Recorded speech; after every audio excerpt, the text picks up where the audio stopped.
Welcome to worship in the Unitarian Universalist Church of Charlotte. We gather in the lineage of our ancestors, honoring the path they forged for us. We gather as the embodiment of our grandmother's prayers and our grandfather's dreamings, grateful for those whose faith-filled reach exceeded their grasp. We gather as mothers of courage and fathers of time, as seekers of truth and keepers of faith. Welcome to all, visitor and member alike. We are the Spirit of God, and here now we are one in the beauty of this moment and this place. So a very un-Unitarian Universalist start. I'm going to invite you to move in, to come as close to the center, either into the center section or as close to the center as you can as we begin with our first song.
We light this flame, symbol of our Unitarian Universalist faith, with gratitude for those who have seen us as we are and loved us toward wholeness.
Our first reading is by the contemporary U.S. poet Aja Monet, called When in Doubt.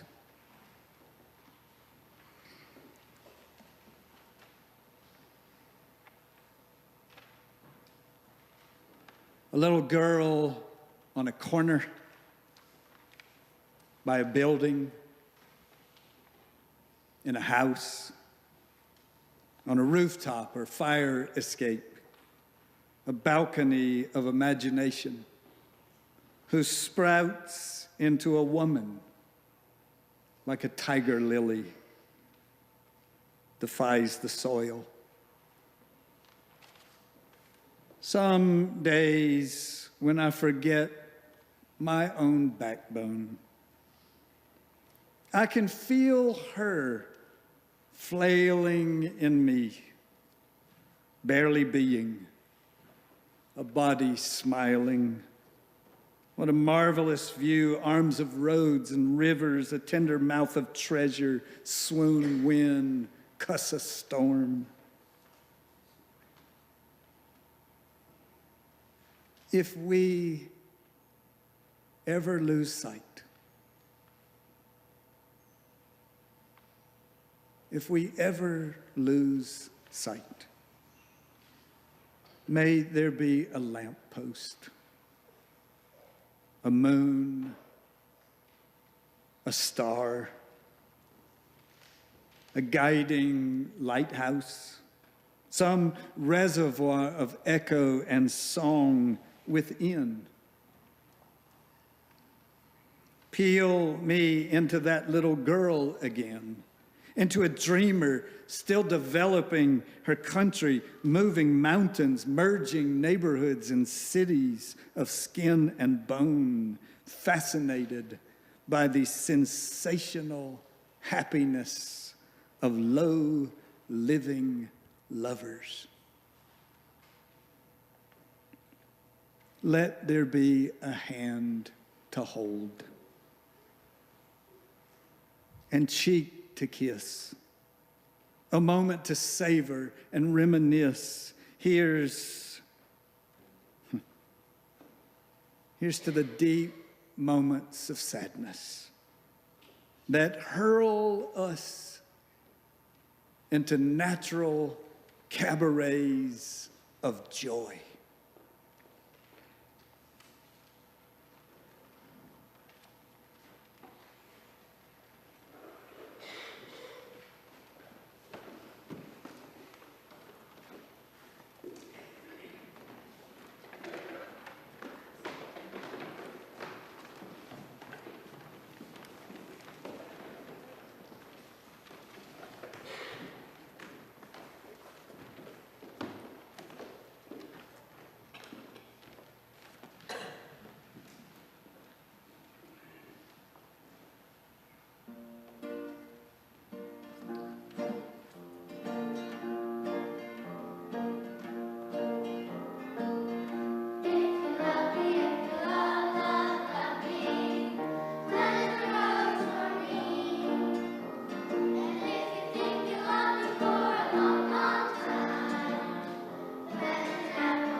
If you love me, if you love me, plant a rose for me.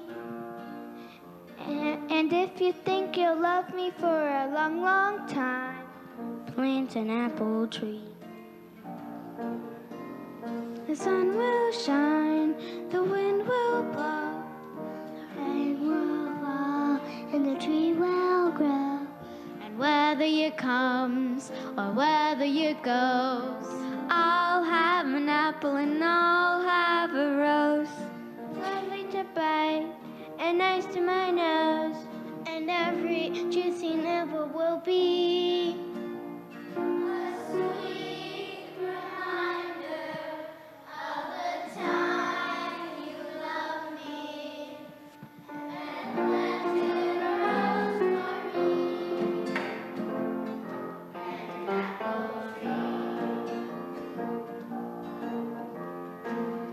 If you love me, if you love me, plant a rose for me. And if you think you love me for a long, long time, plant an apple tree. The sun will shine, the wind will blow, the rain will fall, and the tree will grow. And whether you comes or whether you goes, I'll have an apple and I'll have a rose, lovely to bite and nice to my nose. And every juicy nibble will be a sweet reminder of the time you loved me and planted a rose for me and an apple tree.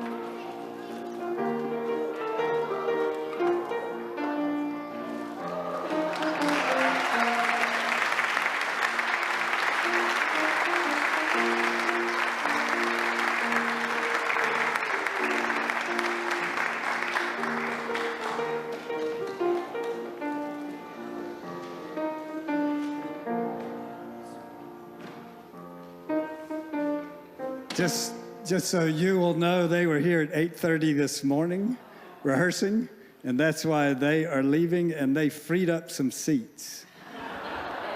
Because of the nature of today's service, I'm going to invite us again to move in and be as close in here as we can. There are plenty of seats up here. Please join us in the center section if you can. Thank you. Come on in if you will, please. Come on.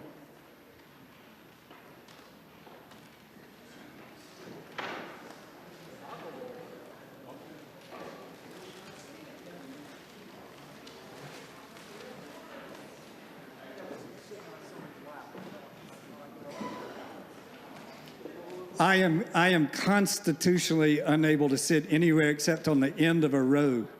So I understand what a tremendous sacrifice some of you are making right now, and I thank you for it.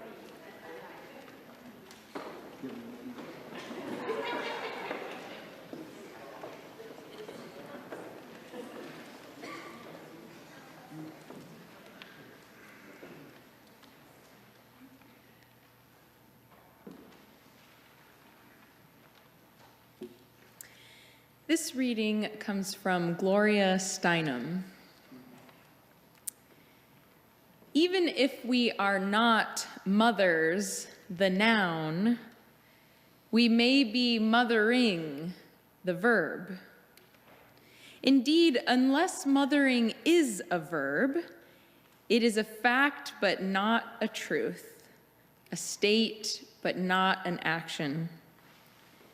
As a noun, mother may be good or bad, willing or unwilling, on welfare or rich, worshipped or blamed, dominating or nurturing, accidental or chosen. But when mother is a verb, as in to mother, to be mothered, then the best of human possibilities come into our imaginations. To mother is to care about the welfare of another person as much as one's own. To mother depends on empathy and thoughtfulness, noticing and caring. To mother is the only paradigm in which the strong and the weak are perfectly matched in mutual interest.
Inez. That was her name, Inez. How is it that I can call that little sliver back when so much else that seems so much more momentous is lost to me? Inez Hudgens. Of course, all we ever called her was Ms. Hudgens. I initially encountered her when my sister, 14 months in a school year, my senior, entered first grade at the Sarah Collins Elementary School through the portal of Ms. Hudgens' classroom. A year later, whether through good fortune or some deal my parents brokered, Ms. Hudgens became my first grade teacher. First grade. Desks and chairs and wide-lined paper and those big, fat, eraserless pencils and books. Each day, some new escapade of Dick and Jane's sounded out slowly by just being born readers, gathered in a circle of miniature chairs at the front of the room.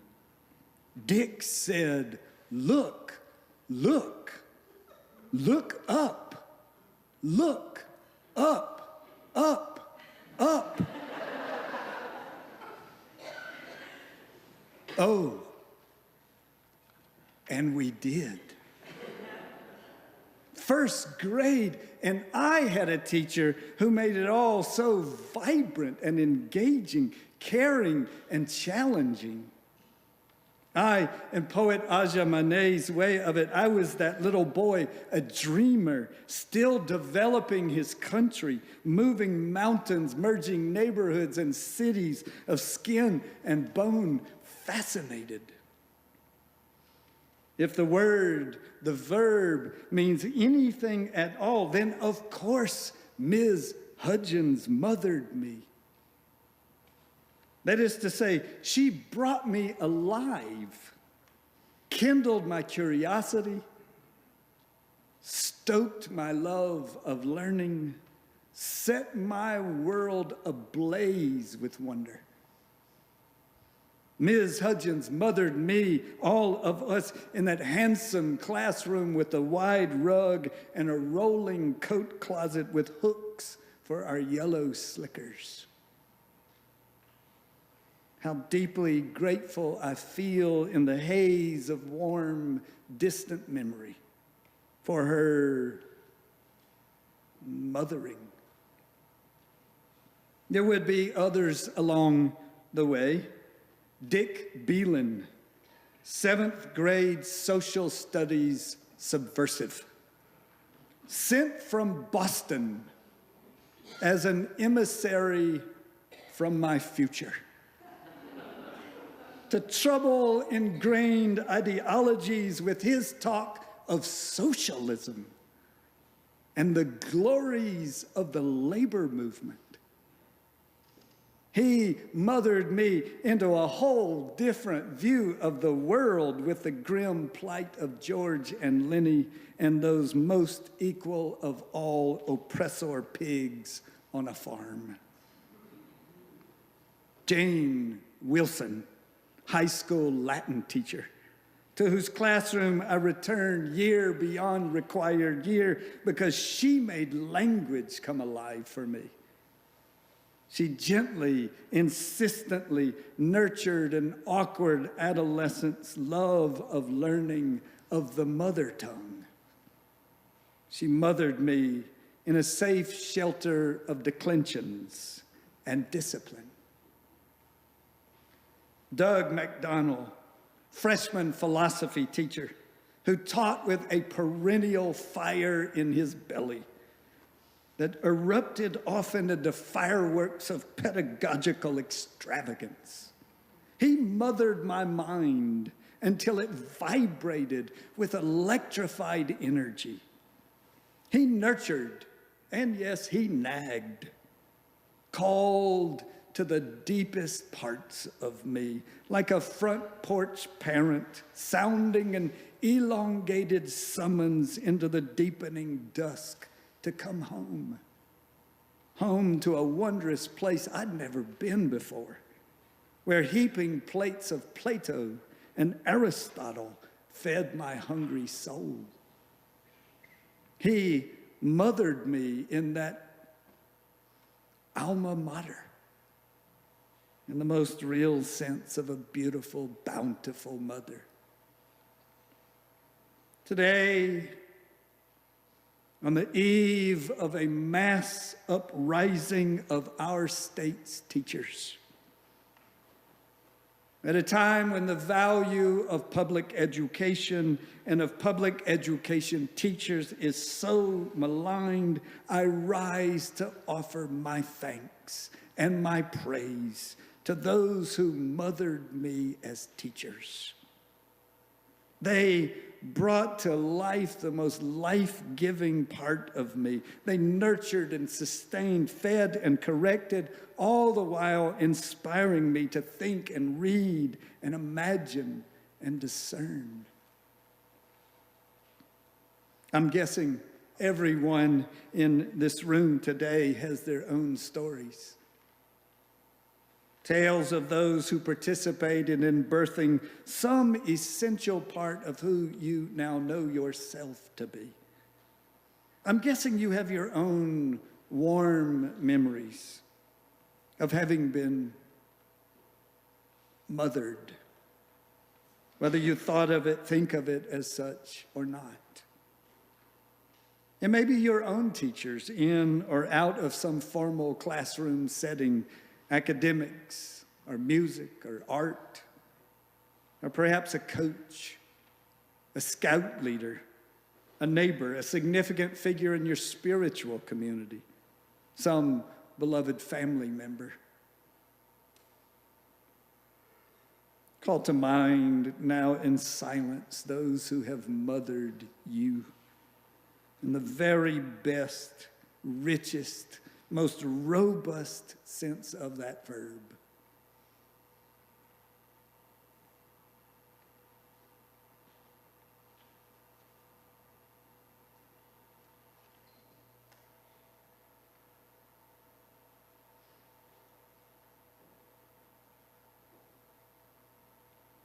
These vast clouds of witnesses serve as perpetual reminders that not a single one of us is self-made.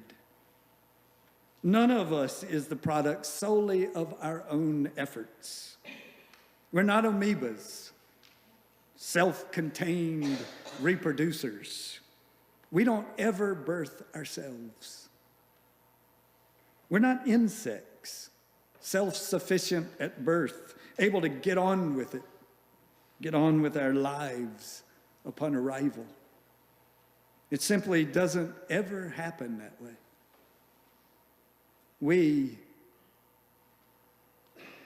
We are human, those needing others to bring us to life, care and correct, challenge and console, prod and protect, listen and guide, goad and love, mentor, mother.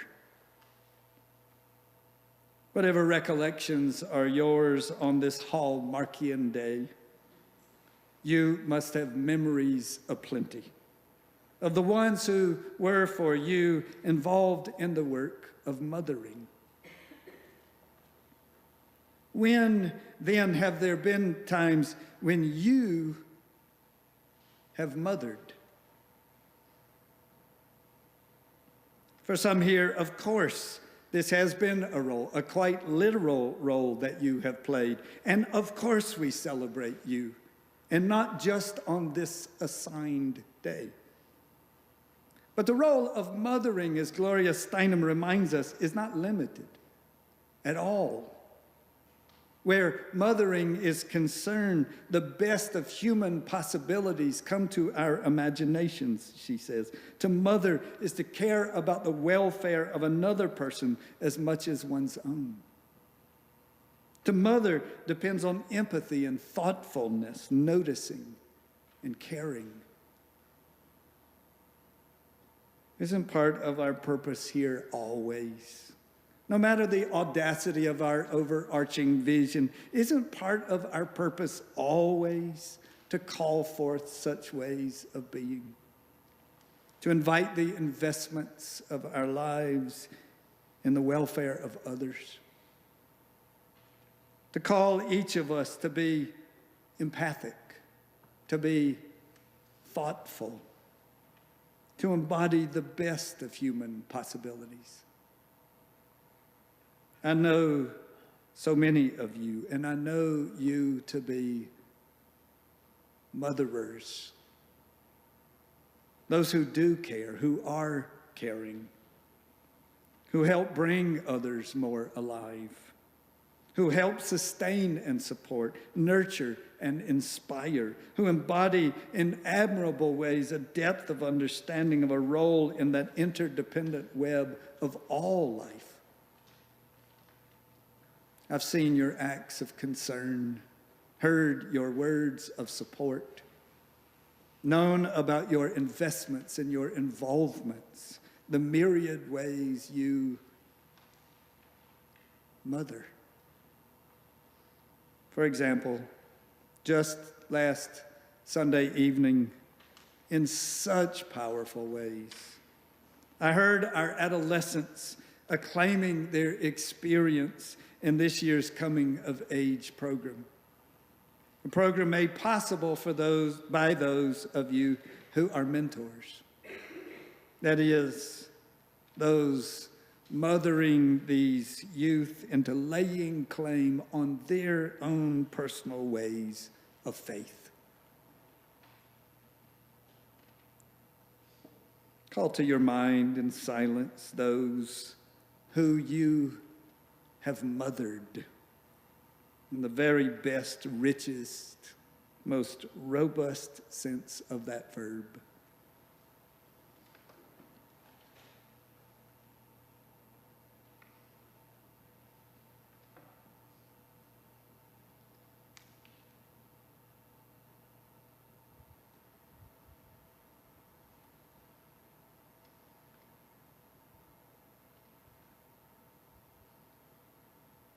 When Vito de la Cruz was just 6 months old, his father left him in the care of his 19-year-old aunt, a woman he called Nina. His extended family was made up of migrant workers who traveled throughout the U.S. to find farm work, tomato fields in South Texas, cherry orchards in Ohio, sugar beet farms in North Dakota. At 5 years old, young Vito joined them in the fields where they'd work side by side all day long and then share a family meal together afterward. He remembers it as equal parts hardship and poverty. At an early age, his caretaker aunt, though herself still a young woman, told Vito that she would not marry until he entered college. He excelled in school because of Nina's encouragement. When Vito was 13, Border Patrol agents raided the farm where Vito and his family were working. As he recalls, this caravan of about 5 or 6 olive green vans stormed into the field, and people were stampeded into a ditch and beaten and handcuffed and dragged away. I could hear, he says, the noise that the batons made on the heads and on their bodies. To this day, I can smell the dirt and the fear.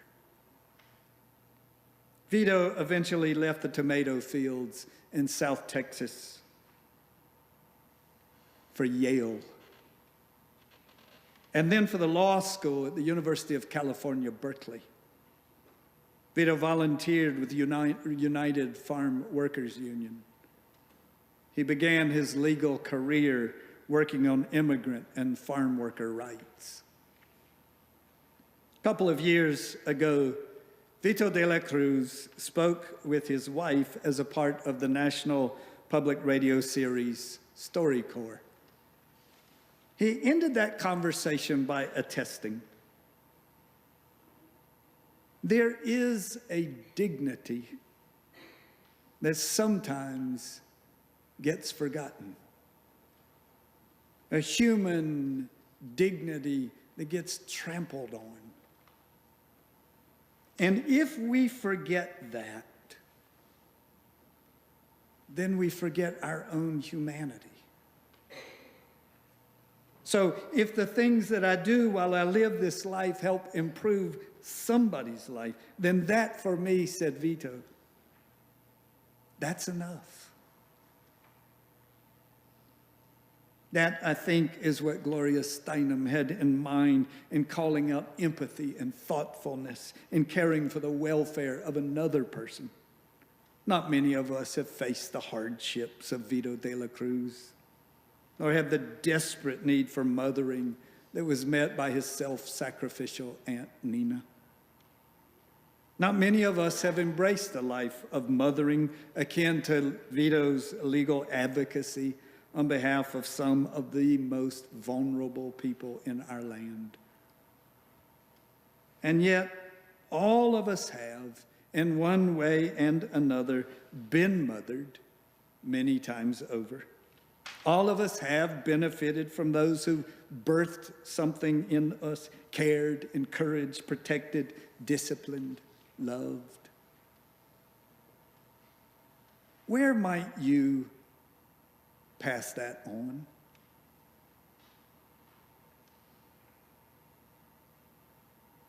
Where does need, simple or great, obvious or obscure, distant or right at your door, call to you?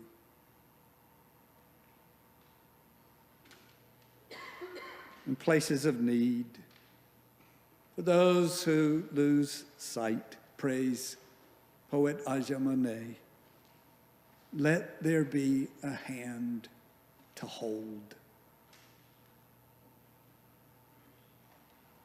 Call to your mind now in silence those who you might now mother in the very best, richest, most robust sense of that verb.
Welcome again to today's service. We are honored to have guests with us. Our members would like to greet you following the service so that we might do so. If you are visiting, please raise your hand and keep it up. Members, please take note of guests seated near you. After the service, invite them to join you for coffee and conversation in Freeman Hall. Should it enhance your experience of future services, you can find both a large print order of service and a personal hearing assistance device on the table at the entrance of the sanctuary. If you'd like to learn more about us, please fill out a yellow card and place your completed card in an offering basket when they are passed later in the service. Members with a life event to share can do so on the reverse side of the card. You'll find them along with offering envelopes on the clipboards at the end of your row. Please begin passing them down your row now.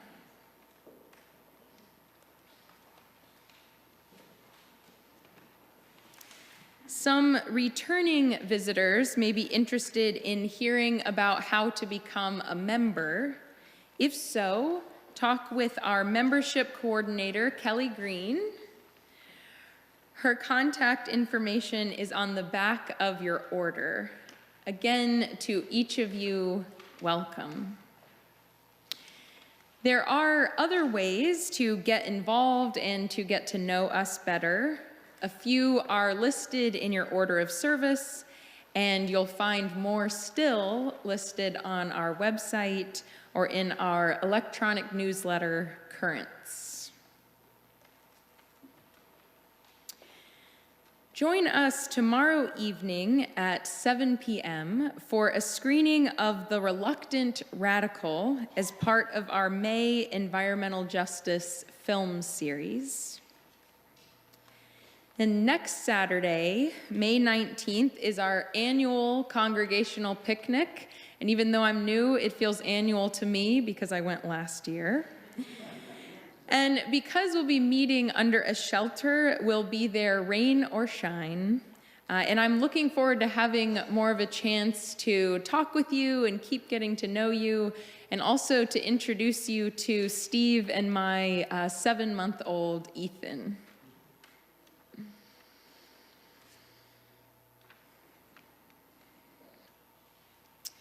We gather as a spiritual community, aware of the ways in which our world feels unsteady.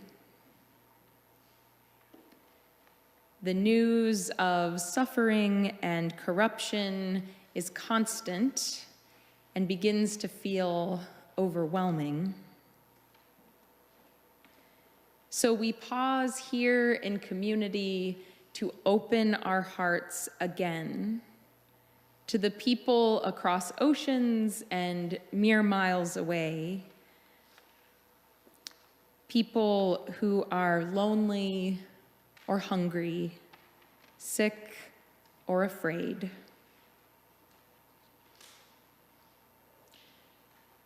And we open our hearts anew to individuals and families here in our own congregation who are carrying burdens that are difficult to bear alone.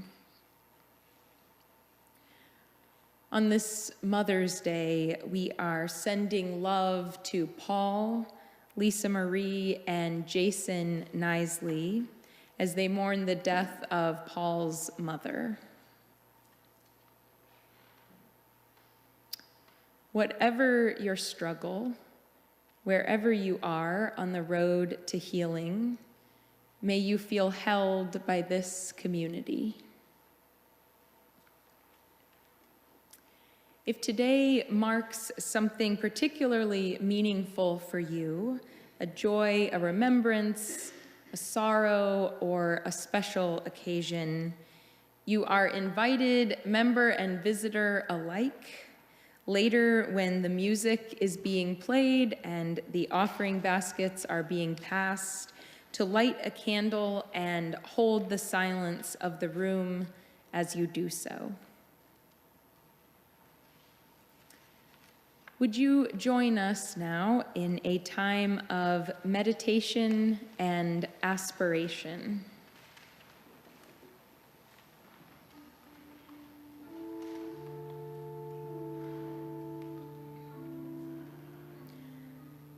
Blessed is the person who feeds and warms, washes and comforts a child, and soothes them in illness, for they shall be called caregiver. Blessed is the person who gives shelter and food, clothing, toys, books, and tools, for they shall be called provider.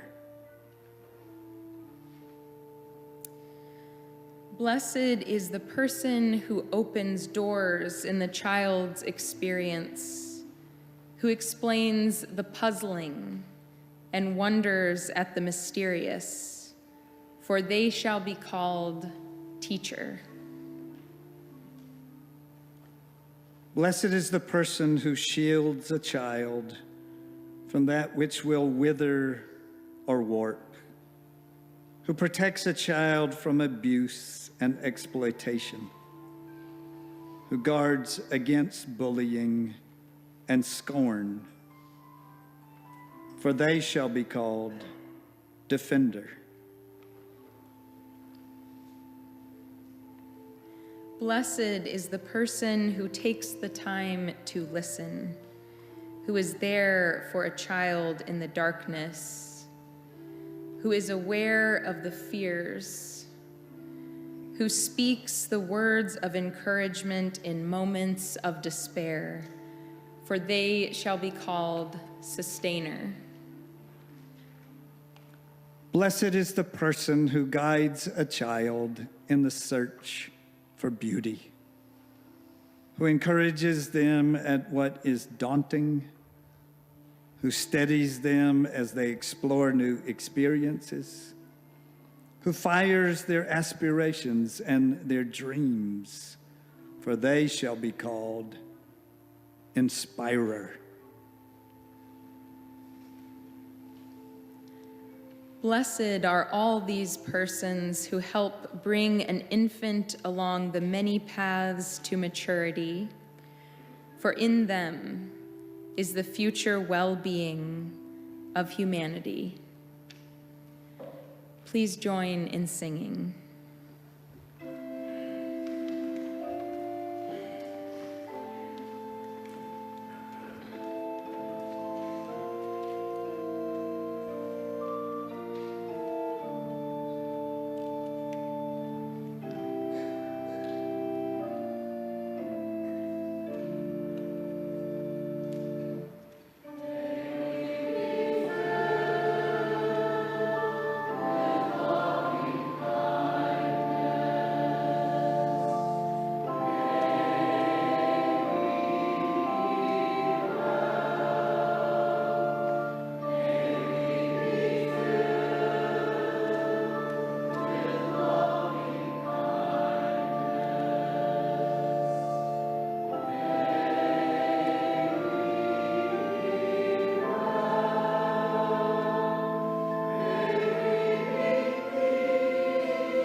We give thanks this morning for all those who fed us kindness and clothed us in love, all those who taught us how to give and how to receive. In so doing, they nurtured creative possibilities in our lives. We come here to be nourished and to nourish others, giving and receiving so that this community might continue to be a place of creative possibility. We will now both give and receive our offering. Thank you.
Please join me in an affirmation of our faith, rising in spirit body and or spirit.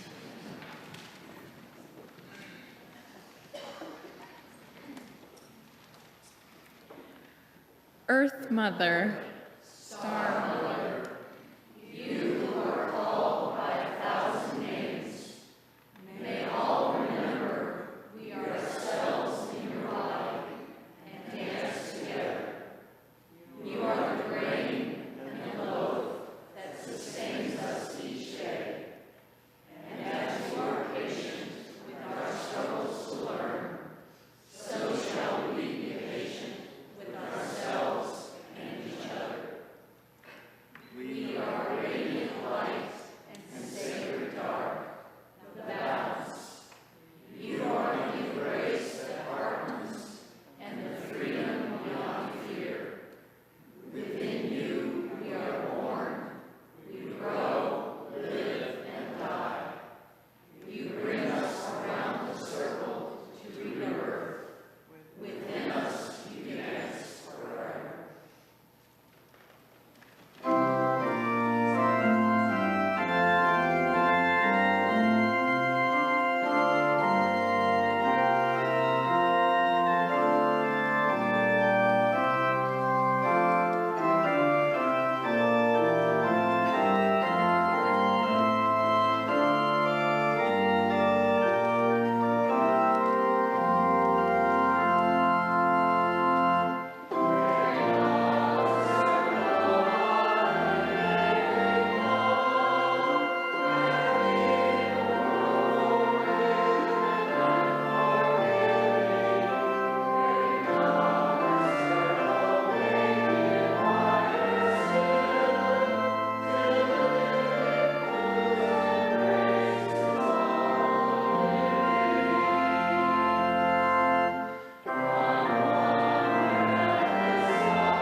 Because of those who came before, we are.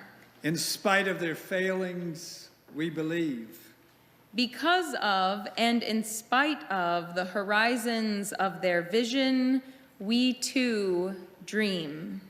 Let us go remembering to praise, To live in the moment, to love mightily. to bow to the mystery. Please be seated.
Thank you.